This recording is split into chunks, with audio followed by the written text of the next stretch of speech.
Toba take Singh Variyam road पर अरसा दराज से पुली टूटने से राहगीरों को शदीद मुश्किलात का सामना करना पड़ रहा है। पुली टूटने से मुतअद्दिद हादसात में शहरी जाँ बहक जबकि कई जख्मी हो चुके हैं। किसानों का कहना है कि कई बार हुकाम को दरख्वास्त दी गई मगर कोई सुनवाई नहीं हुई। किसानों ने पुली की तामीर न होने पर एहतजाज किया और आग जलाकर ट्रैफिक ब्लॉक कर दी।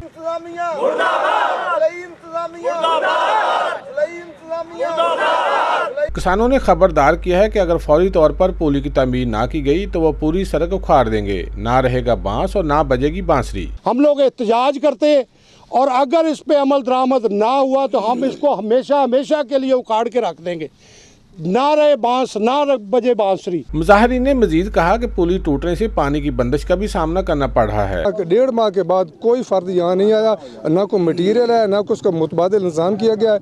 हमारा मुआशी कतर हो रहा है, जिम्मेदारों का बहुत बड़ा नुकसान है। एहतजाजी मुजाहिरीन ने आला हुकाम से फौरी तौर पर पुली तामीर करवाने का मुतालबा किया है। कैमरामैन रशीद अंजम के साथ सुल्तान महमूद, टोबा टेक सिंह।